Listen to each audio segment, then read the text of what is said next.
Deion Sanders intercepted 7 passes in 1993. Darrelle Revis broke up 31 in 2009. Sanders scored 9 pick sixes in his career. Revis held Randy Moss under 35 yards twice in one season. Every argument circles back to stats, to film, to who looked better on Sunday. Wrong question entirely. The real question is, could either survive the rules the other played under?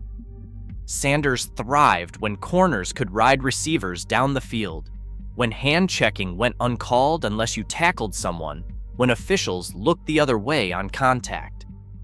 Revis dominated. After the league told referees to throw flags for any touch beyond 5 yards, after passing attempts climbed into the 40s per game, after spread offenses turned every receiver into a threat, one weaponized chaos when the rules allowed it. The other perfected precision when the rulebook demanded it.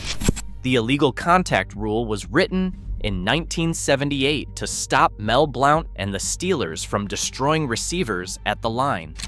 Defenders could not touch pass catchers more than 5 yards beyond the line of scrimmage, but enforcement stayed inconsistent for 26 years.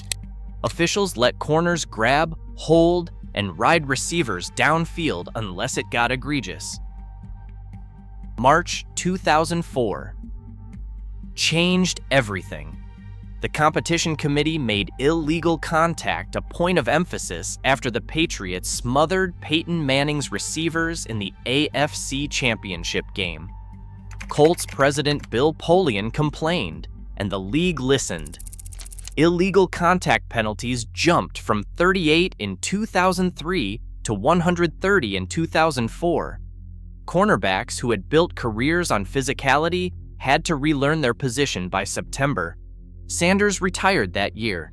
Revis was drafted 3 years later into a league that punished contact and rewarded technique. Pass attempts in the 1990s averaged in the low 30s. Most teams ran the ball and used play action. Vertical passing was more common than quick throws. Corners could jam receivers at the line, ride them down the field, and use their hands throughout the route as long as they did not tackle anyone. Officials called holding when it was obvious, which meant rarely. Sanders ran a 4.27 40-yard dash at the 1989 Combine. 4 stopwatches caught it: 4.27, 4.27, 4.29, and 4.33. Washington general manager Charlie Casserly was there and recorded all 4 times. Sanders lined up 8 yards off receivers, invited throws, then used that speed to jump routes. Defense became offense. Ronnie Lott said that Sanders turned defense into offense and set a standard for defensive backs to score. Sanders did not just cover his side of the field, he erased it. Quarterbacks stopped looking his way.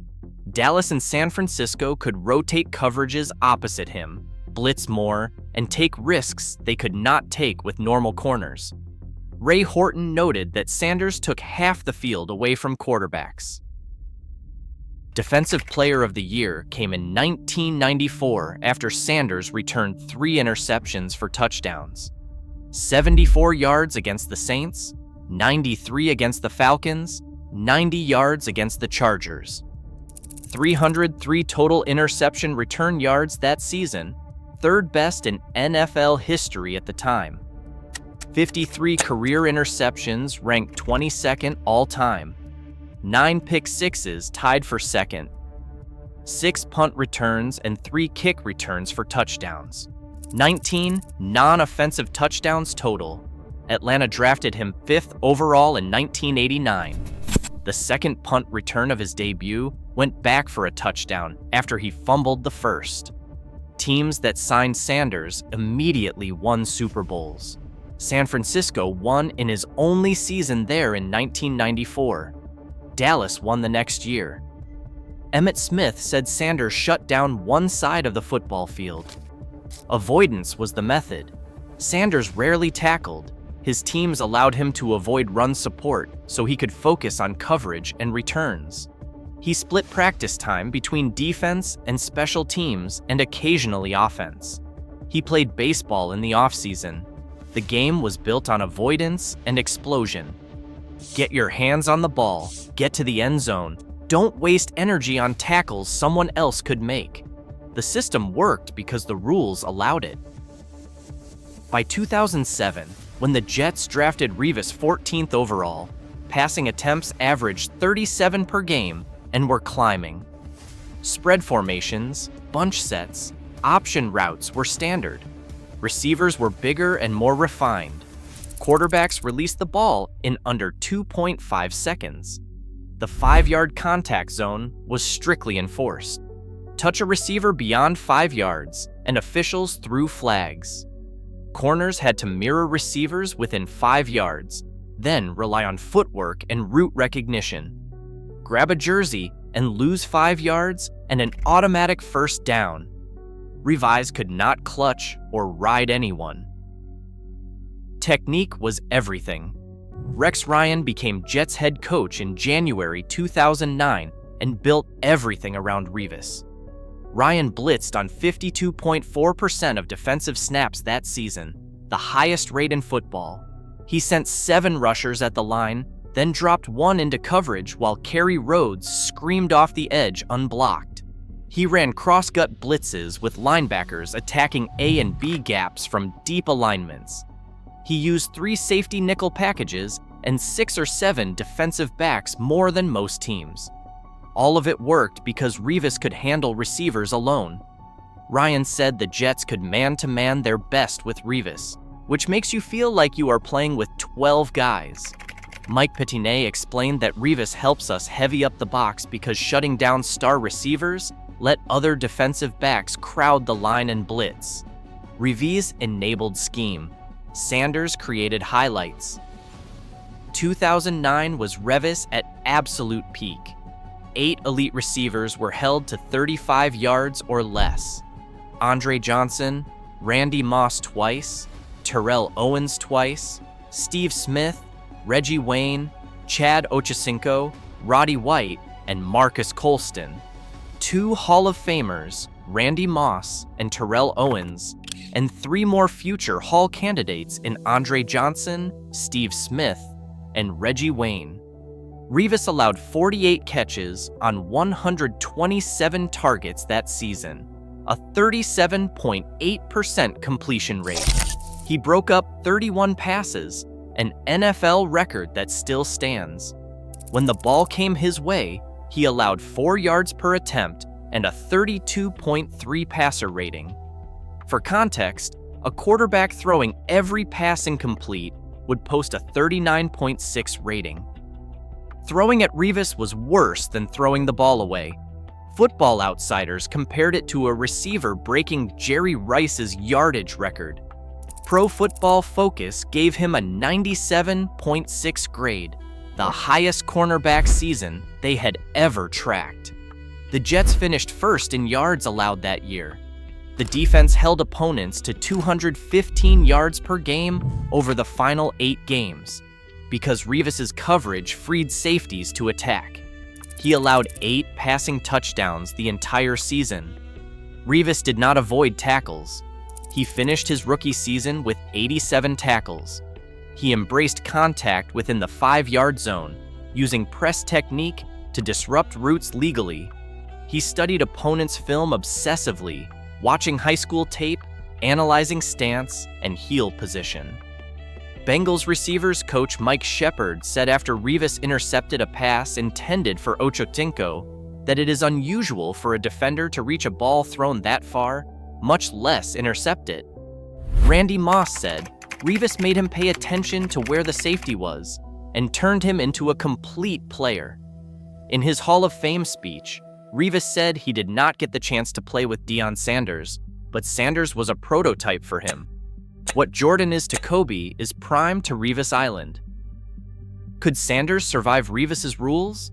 A corner who built his game on 8-yard cushions, route jumping, and handling press technique within 5 yards? Someone who played off coverage for most of his career, adjusting to mirroring receivers step for step without grabbing? Sanders' speed would still work. Ball skills would translate, but the gambling that made him legendary would get flagged constantly. Every time he reached to grab a receiver running past him, it would be 5 yards and a first down. Referees in 2004 called 130 illegal contact penalties.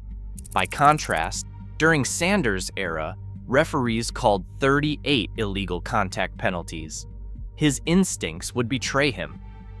The same aggressiveness that produced 9 pick sixes would produce 15 penalties per season under modern enforcement. Could Revis survive Sanders' rules? Could technique win when corners were allowed to maul receivers downfield? Revis' precision was built for strict enforcement. Footwork, hip fluidity, and the ability to mirror without touching were all optimized for a rulebook that punished contact. Give him the freedom to grab and hold, and would he even know what to do with it? Or does his entire methodology become obsolete when the constraints that shaped it disappear? Revis studied film because he could not afford penalties. Sanders played off coverage because he could recover with speed. Different problems produced different solutions. Different eras demanded different perfection. The league needed both. It feared Deion more. Sanders changed roster construction. Teams drafted for speed and returnability after watching him flip games. He inspired the term shutdown corner before anyone called it that. Steve Young said he was the first shutdown corner ever. Sanders helped the NFL market defensive play when defense was boring. His persona made corners marketable. He signed a $55 million deal with Dallas in 1995 and became the face of Nike and Pepsi campaigns. He got his own video game from Sega Sports. His bandana and high step became cultural icons that transcended football. Revis changed defensive architecture. Blitz-heavy schemes became possible because one player could eliminate an entire receiver. The Jets' 3-4 defense, with its exotic pressures, became a blueprint copied across the league. Contract negotiations changed because Revis pushed for deals that matched top cornerbacks, raising the position's value league-wide.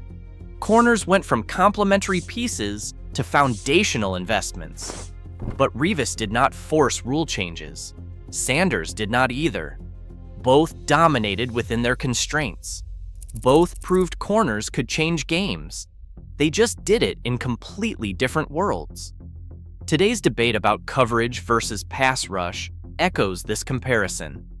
Analytics suggest pressures are more stable than coverage.